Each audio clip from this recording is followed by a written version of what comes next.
Hello बच्चों, आपका एक बार फिर हमारे चैनल चौहान भैया तर्रा वाले में स्वागत है।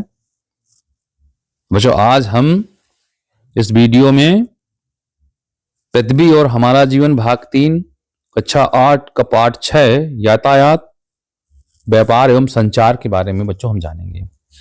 यातायात के बारे में जानेंगे, यातायात के साधनों के बारे में जानेंगे और यातायात से व्यापार किस प्रकार प्रभावित होता है उसके बारे में जानेंगे। और कम्युनिकेशन एवं संचार व्यवस्था भी हमारे लिए बहुत ही जरूरी है, उसके बारे में भी हम लोग इसमें चर्चा करेंगे और फिर इसके बाद हम इसके प्रश्न अभ्यास को भी करेंगे। तो चलिए बच्चों, शुरू करते हैं अपने पाठ को।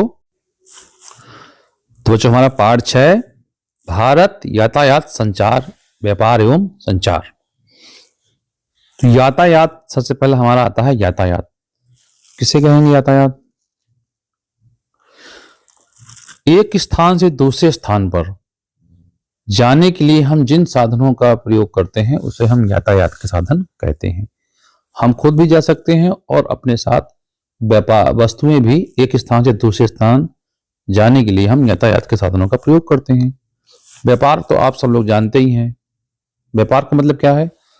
वस्तुओं के निर्माण से लेकर के और उनके एक स्थान से दूसरे स्थान तक जाने एवं विक्रय की व्यवस्था को हम व्यापार कहते हैं। और संचार का मतलब है कम्युनिकेशन, सूचनाओं के आदान प्रदान के जितने भी साधन है वो सब संचार साधन में आते हैं, जैसे आपके टेलीफोन, मोबाइल, इंटरनेट, पेपर, ये सब संचार साधन है। चलिए बच्चों, शुरू करते हैं, अपने इस पाठ को समझते हैं। हम अपने खेत से अनाज घर कैसे लाते हैं? प्रश्न कर रहा है वो कि हम अपने खेत से अनाज घर कैसे लाते हैं। जब बुआ, मामा, किसी अन्य रिश्तेदार के घर जाना होता है तो आप किससे जाते हैं? यदि विद्यालय या आपके घर से दूर है, बाजार विद्यालय आपके घर से दूर है, तो आप वहां किससे जाते हैं? इन सब के लिए आप बैलगाड़ी, ट्रैक्टर, साइकिल, रिक्शा, टेम्पो, बस, रेल आदि का प्रयोग करते हैं। यह सभी यातायात के साधन कहलाते हैं।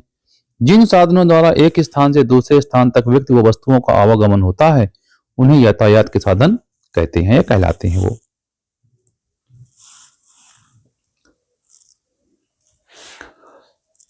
आपने आसमान में उड़ता हुआ हवाई जहाज और पानी में तैरती हुई नाव तो देखी ही होगी। इन सब से भी तो हम लोग आते जाते हैं। यह भी यातायात के साधन हैं, लेकिन ये जमीन पर नहीं चलते हैं।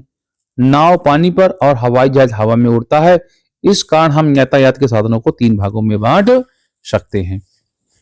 पहला है हमारा स्थल मार्ग, जो साधन जमीन पर चलते हैं। जल मार्ग, जो साधन पानी पर चलते हैं।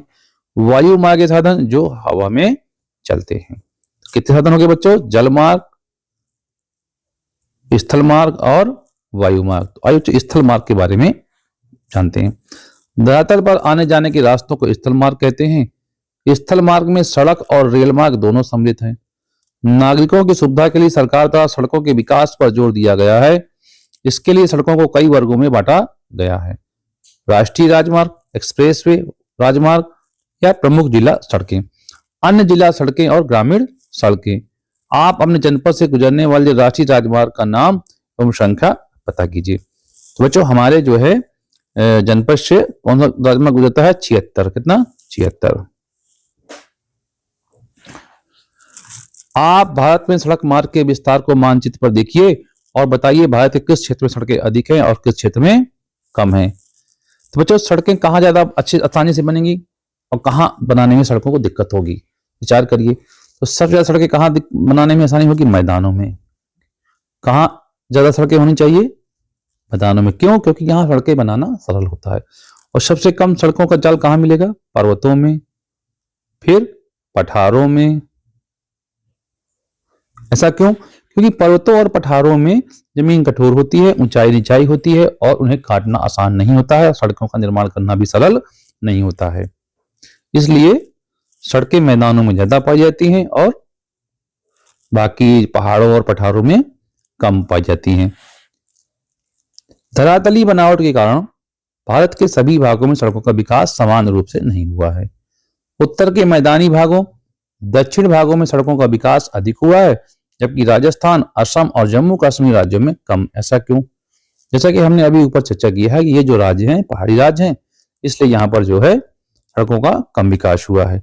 अब कहेंगे राजस्थान तो पहाड़ी राज्य है नहीं है, फिर लेकिन राजस्थान में रेगिस्तान है और बालू में सड़क बनाना आसान कार्य नहीं है, क्योंकि बालू जमीन में धंस जाती है। तो बच्चे ये देखिए सड़कों का जाल दिख रहा है आपको।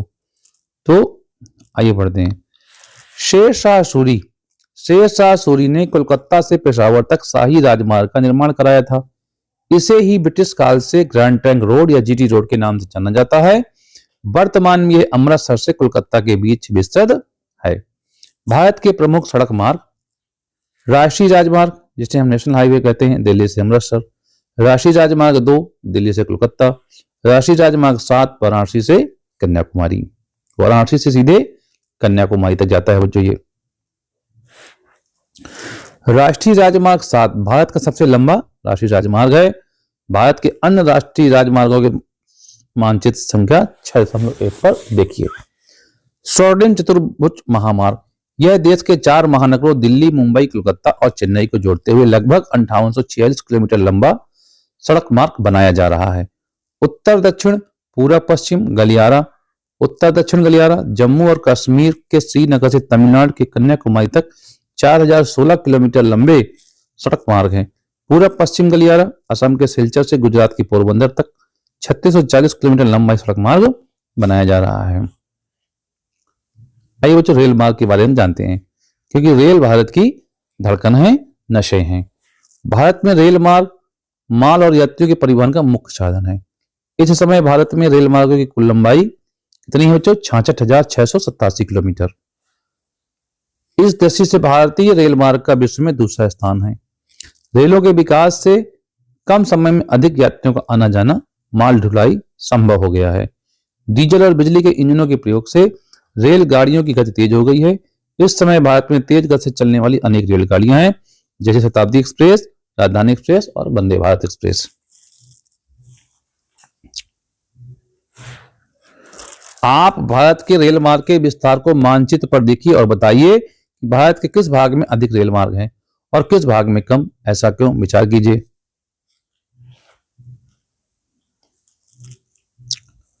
ये देखिए बच्चों, देखिए नक्शे में रेल मार्गों का सबसे ज्यादा केंद्र यहां पर, क्योंकि मैदान है यहां पर। और सबसे कम कहां है? सबसे कम रेल मार्ग कहां? देखिए जम्मू का, ये देख रहे हैं आप, यहाँ पर रेल मार्ग सबसे कम है और सबसे ज्यादा यहां पर है। ठीक है, तो कारण क्या है? ये पर्वतीय इलाका है, यहाँ रेल ट्रैक बनाना सरल नहीं है और मैदानों में रेल ट्रैक बिछाना सरल होता है। यही कारण है कि यहाँ पर रेल ट्रैक ज्यादा है और पहाड़ों में रेल ट्रैक कम होते हैं। मैदानी भागों में रेल मार्ग बनाना आसान होता है, जबकि पहाड़ी क्षेत्रों में कठिन। पहाड़ी क्षेत्र में तेज ढाल व तीखे मोड़ होते हैं, जो रेल मार्ग बनाने में समस्या उत्पन्न करते हैं। यहाँ सुरंगें बनाकर रेल मार्ग बनाने पड़ते हैं, जिसमें अधिक धन खर्च होता है। भारत के दक्षिणी भाग के पठारी होने के कारण यहाँ के रेल मार्ग टेढ़े मेढ़े हैं। भारत के पश्चिमी तट पर भोर घाट, पाल घाट और थाल घाट में सुरंग बनाकर रेल मार्ग बनाए गए हैं। कोलकाता, दक्षिण बेंगलुरु और मुंबई महानगरों में यातायात की सुविधा के लिए जमीन के अंदर भी रेल मार्ग बनाए गए हैं। इसे मेट्रो रेल मार्ग कहते हैं। अपने प्रदेश के लखनऊ सहित भारत के कई अन्य महानगरों में इस प्रकार के मेट्रो रेल मार्ग बनाए जा रहे हैं। आप अपने सबसे निकट के रेलवे स्टेशन जाकर समय सारणी और किराया सारणी देखने और टिकट खरीदने का तरीका जानिए। स्थल मार्ग में सड़क यातायात का विशेष महत्व है, क्योंकि इससे घर के दरवाजे तक सामान पहुंचाया जा सकता है। रेल मार्गों की अपेक्षा सड़कों का निर्माण सस्ता भी है और पहाड़ी क्षेत्रों में रेल मार्ग की तुलना में सड़क बनाना आसान होता है। जल मार्ग, यह तो आप जानते ही हैं कि नाव, स्टीमर, पानी का जहाज आदि जहां चलते हैं उसे जलमार्ग कहा जाता है। यह यातायात का सबसे सस्ता साधन है। इसे 2 भागों में बांट सकते हैं, पहला आंतरिक जलमार्ग, दूसरा समुद्र जलमार्ग। आंतरिक जलमार्ग नहरों व नदियों में नाव व स्टीमर द्वारा यात्रा करने, माल आने जाने को आंतरिक जलमार्ग यातायात कहते हैं। भारत में आंतरिक जलमार्गों का उपयोग बहुत पहले से होता रहा है। रेल मार्गों के निर्माण से पहले यातायात का मुख्य मार्ग जलमार्ग ही था। भारत में 5 राष्ट्रीय जलमार्ग हैं। कितने बच्चों? 5 राष्ट्रीय जल मार्ग हैं। पहला है गंगा नदी पर। गंगा नदी पर पहला इलाहाबाद व हल्दिया के बीच 1620 किलोमीटर लंबा मार्ग है। ब्रह्मपुत्र नदी पर सदिया से धुबरी तक 891 किलोमीटर लंबा मार्ग। केरल में चंपाकारा तथा उद्योग मंडल नहरों सहित पश्चिमी तट के कुल्लम कोट्टापुरम में 204 किलोमीटर लंबा जल मार्ग है। काकीनाडा पुदुचेरी नहर गोदावरी कृष्णा 1095 किलोमीटर लंबी। पूर्वी तटीय नहर प्रणाली ब्राह्मणी और महानदी।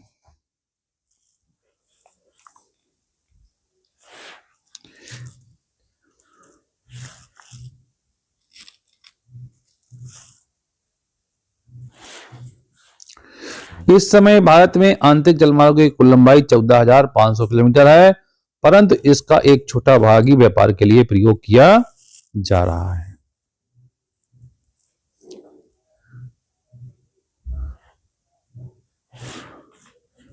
समुद्र के रास्ते यात्रा करने व माल आने जाने को समुद्री जलमार्ग कहते हैं। इस यातायात के साधन का प्रयोग दूसरे देशों में जाने व माल ले जाने के लिए भी किया जाता है। हमारे देश का लगभग 95% व्यापार समुद्री मार्ग से ही होता है। समुद्र के किनारे बने पत्तनों से बड़े बड़े समुद्री जहाजों द्वारा विभिन्न देशों की यात्राएं की जाती हैं। पत्तनों में जहाजों पर सामान लादने व उतारने की भी व्यवस्था रहती है। चित्र में द्वारा बच्चों देखते हैं, यहाँ पर ये देखिए भारत की प्रमुख बंदरगाह अगर देखा जाए तो बंदरगाह हमारा जो भारत के प्रमुख बंदरगाह है, देखिए यहाँ पर कांडला है, फिर ये देखिए मुंबई बंदरगाह है, और मरमागांव, फिर मंगलूर दिख रहा है आपको, और मंगलूर के बाद फिर ये कोच्चि बंदरगाह है, तूतीकोरम हो गया, चेन्नई हो गया, विशाखापट्टनम हो गया। तो ये सारे बंदरगाह पारादीप देखिए, तो पारादीप, विशाखापट्टनम, चेन्नई, तूतीकोरम, कोच्चि, मंगलूर, मरमागांव, मुंबई और कांडला, ये भारत के प्रमुख बंदरगाह। और यहाँ पर बच्चों जो है, यहाँ पर एक पोर्ट बन रहा है जिसे जवाहरलाल नेहरू कहते हैं पोर्ट।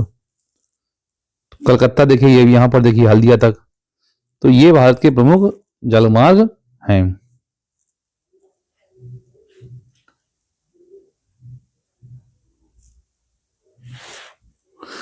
भारत की लगभग 7,516 किलोमीटर लंबी तटरेखा पर 12 बड़े और 187 छोटे पत्तन हैं।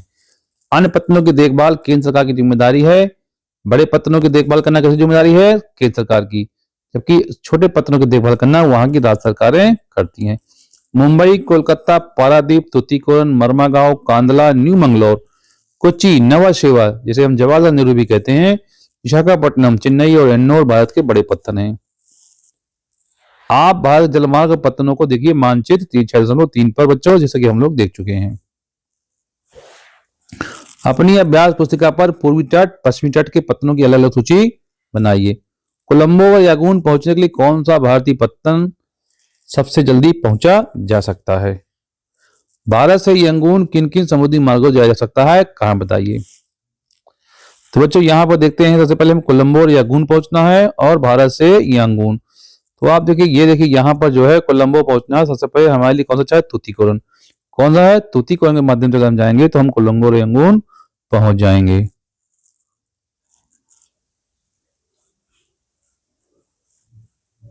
अब हम लोग देखते हैं हवाई यातायात साधन, हवाई मार्ग। हवाई जहाज एवं हेलीकॉप्टर आसमान में जिस रास्ते पर उड़ते हैं उसे वायु मार्ग कहते हैं। वायु मार्ग यातायात का सबसे तेज साधन है, लेकिन यह अधिक महंगा पड़ता है। भारत में हवाई जहाज की प्रथम उड़ान सन 1911 ईस्वी में हुई थी। सन 1953 से भारतीय वायु यातायात की व्यवस्था केंद्र सरकार ने अपने हाथ में ली है। भारत में एयर इंडिया के अतिरिक्त अनेक निजी कंपनियां भी विमान सेवाएं दे रही हैं। भारत में अनेक घरेलू और अंतर्राष्ट्रीय हवाई अड्डे हैं। अंतर्राष्ट्रीय हवाई अड्डे वे स्थान हैं जहां से हवाई जहाज विदेशों के लिए उड़ते हैं तथा घरेलू हवाई अड्डों से देश के अंदर हवाई यात्रा की जाती है।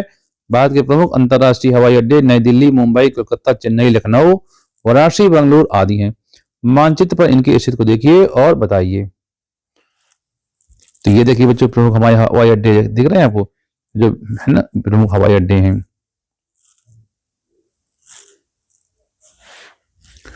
हवाई जहाज द्वारा दिल्ली से कोलकाता जाने पर बीच में कौन से हवाई अड्डे पड़ेंगे? दिल्ली से कोलकाता जाने पर, चलिए देखते हैं। दिल्ली से कोलकाता देख रहे हैं, दिल्ली से कोलकाता जाना है आपको यहाँ तक, तो बीच में बहुत से हवाई, कानपुर पड़ रहा है हवाई अड्डा, वाराणसी पड़ रहा है और पटना पड़ रहा है।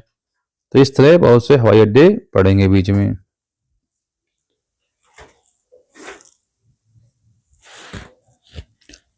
सड़क, रेलगाड़ी, पानी का जहाज, हवाई जहाज आदि के यातायात के साधनों ने विभिन्न गांवों, शहरों, खनिज स्थलों, उद्योग धंधों, कल कारखानों आदि को एक सूत्र में पिरोकर भारत के व्यापार के विकास के रास्ते पर आगे बढ़ाया है। आइए जानते हैं तो व्यापार के बारे में। व्यापार, जब आपके घर में किसी चीज की आवश्यकता होती है तो आप कैसे और कहां से लाते हैं? बाजार जाते हैं, वहां दुकानदार से अपनी आवश्यकता की चीज मांगते हैं। दुकानदार उस वस्तु की खरीद मूल्य पर कुछ लाभ जोड़कर आपसे धन लेता है और आपको वह वस्तु बेच देता है।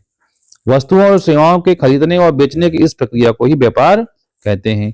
इसी प्रकार जब हमारा देश अपनी आवश्यकता की कोई वस्तु किसी दूसरे देश से खरीदता है तो उसे इंपोर्ट या आयात कहते हैं, और अपने देश में आवश्यकता से अधिक पैदा बनी हुई चीज को, वस्तु को जब किसी दूसरे देश को बेचता है तो उसे निर्यात या एक्सपोर्ट कहते हैं। क्या कहते हैं जो?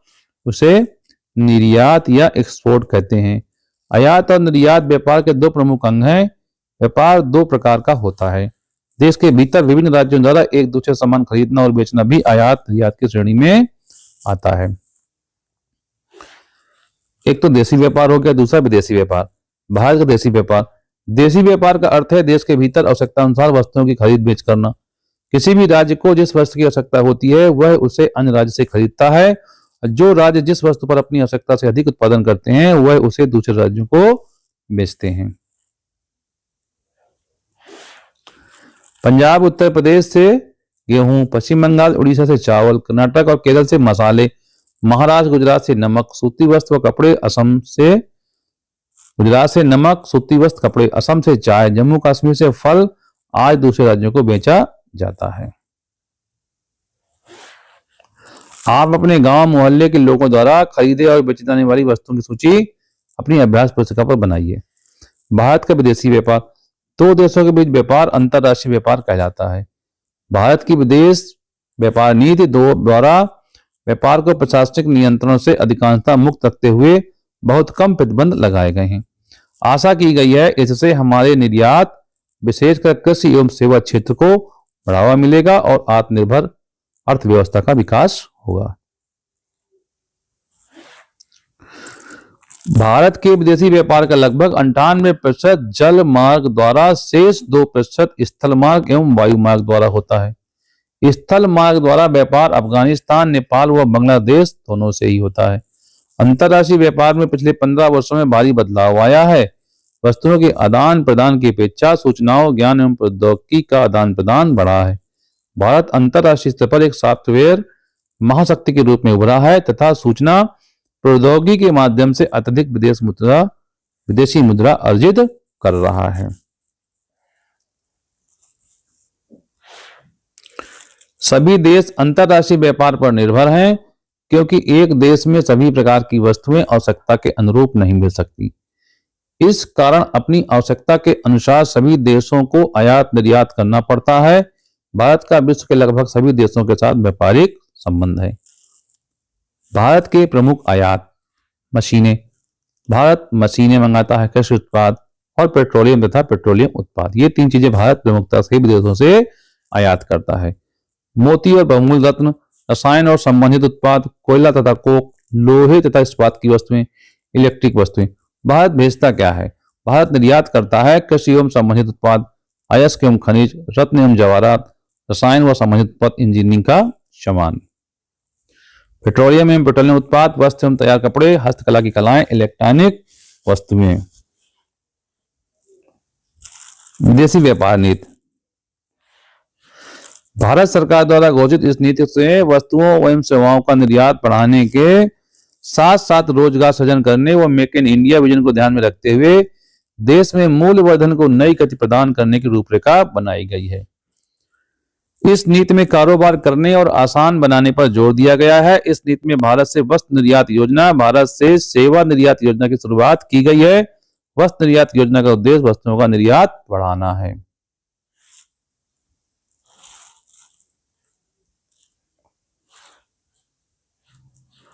आपको अपने किसी दोस्त या रिश्तेदार को यदि अपने घर दावत में बुलाना होता है तो उसे कोई सूचना या जानकारी देनी होती है, तो आप क्या करते हैं बताइए।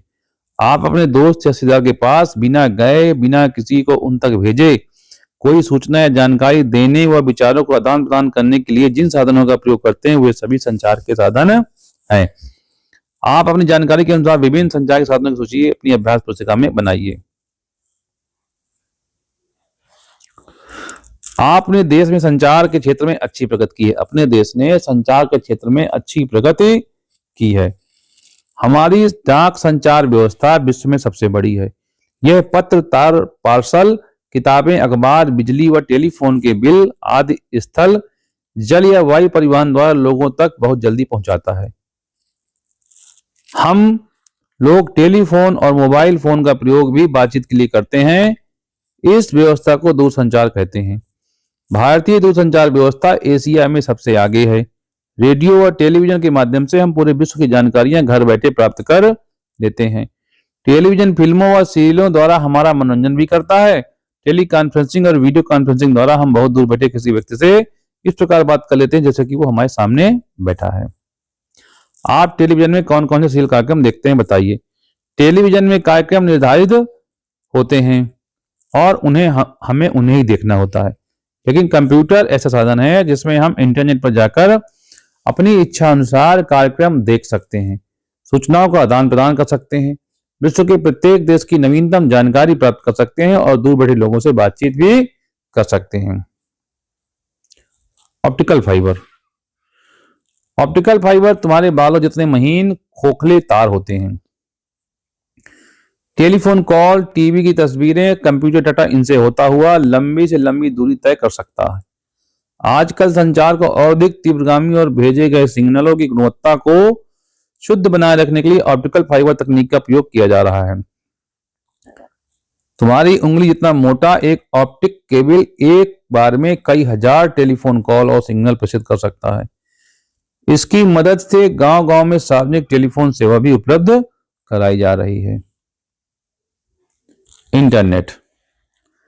इंटरनेट कंप्यूटरों का एक ऐसा नेटवर्क है जिसकी सहायता से एक कंप्यूटर द्वारा भेजे गए संदेश को संसार के किसी भी भाग में स्थित नेटवर्क से जुड़े किसी भी कंप्यूटर पर प्राप्त किया जा सकता है।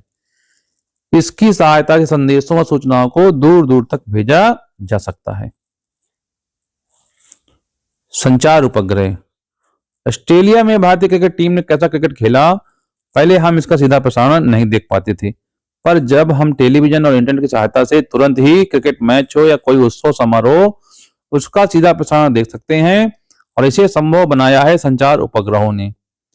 इस समय संचार उपग्रह दूरस्थ शिक्षा, ग्राम विकास, महिला एवं शिशु कल्याण, पंचायती राज, व्यवसायिक प्रशिक्षण, जनसंख्या नियंत्रण आदि कार्यक्रमों को अच्छे ढंग से जन जन तक पहुंचा रहे हैं। भारत के इंटरनेट श्रृंखला के उपग्रह संचार कार्यक्रम में सहयोग कर रहे हैं। और भी जानिए। देख रहे बच्चों, ये है इंटरनेट। हमारा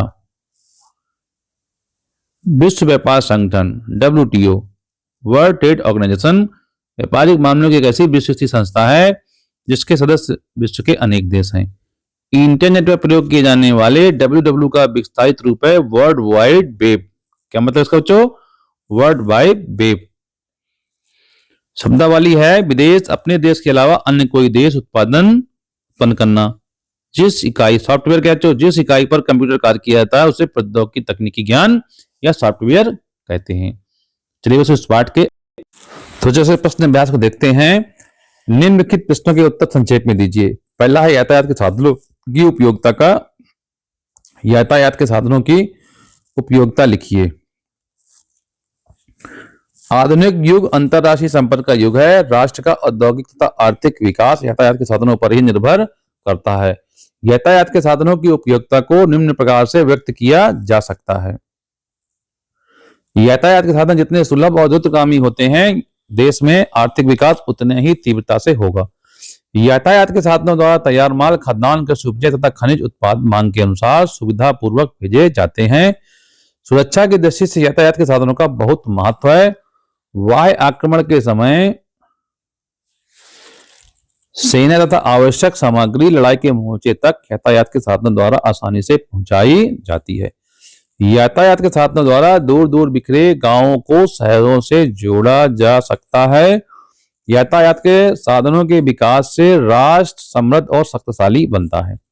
अगला प्रश्न जो हमारा, व्यापार से आप क्या समझते हैं? वस्तुओं के खरीदने व बेचने की प्रक्रिया को व्यापार कहते हैं। भारत का अधिकतर विदेशी व्यापार समुद्री मार्गों द्वारा होता है। क्यों? भारत का विदेशी व्यापार जल यातायात द्वारा होता है क्योंकि यह सुविधाजनक और सस्ता पड़ता है। वायु परिवहन की उपयोगिता लिखिए। वायु परिवहन यातायात की सबसे तेज गति का साधन है। इसके द्वारा व्यक्ति देश विदेश में कहीं भी बहुत कम समय में पहुंच सकता है। भारत का विदेशी व्यापार मुख्य रूप से किन साधनों द्वारा होता है और क्यों? भारत का विदेशी व्यापार मुख्यतः स्थल मार्ग, वायु मार्ग और जल मार्ग द्वारा होता है क्योंकि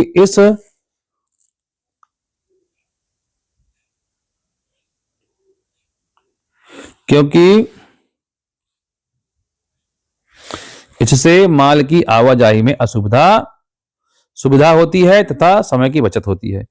देश की प्रगति के लिए आयात निर्यात दोनों आवश्यक है। क्यों?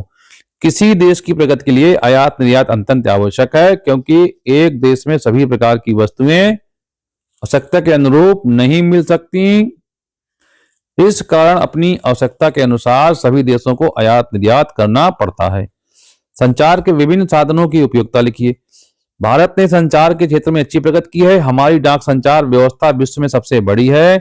यह पत्र, पार्सल, किताबें, अखबार, टेलीफोन, बिजली के बिल आदि स्थल या वायु परिवहन द्वारा लोगों तक जल्द पहुंचाता है। हम लोग टेलीफोन और मोबाइल फोन का प्रयोग बातचीत के लिए करते हैं। रेडियो व टेलीविजन के माध्यम से हम पूरे विश्व की जानकारियां घर बैठे प्राप्त कर लेते हैं। टेलीविजन द्वारा हमारा मनोरंजन होता है। टेली कॉन्फ्रेंसिंग और वीडियो कॉन्फ्रेंसिंग द्वारा हम बहुत दूर बैठे किसी व्यक्ति से इस प्रकार बातें कर लेते हैं जैसे वो हमारे सामने बैठा हो। प्रश्न नंबर 2, सही उत्तर के सामने सही का चिन्ह लगाइए और गलत उत्तर के सामने गलत का चिन्ह लगाइए। रेल मार्ग व सड़क मार्ग बनाना सस्ता व सरल है। बताइए कहां सस्ता सरल है? मैदानों पर। सबसे तेज चलने वाला यातायात साधन कौन सा है? हवाई जहाज। पाकिस्तान जाने के लिए सबसे उपयुक्त बंदरगाह है कांडला। 2 या 2 से अधिक देशों के बीच व्यापार को दर्शाता है कौन? अंतरराष्ट्रीय व्यापार। निम्नलिखित में से कौन संचार का साधन नहीं है? हेलीकॉप्टर। इसी साथ बच्चों हमारा यह वीडियो समाप्त होता है और अगर आपको हमारा वीडियो पसंद आया हो तो आप इसको लाइक करें और हमारे चैनल को सब्सक्राइब करें। ठीक है, थैंक यू, टाटा।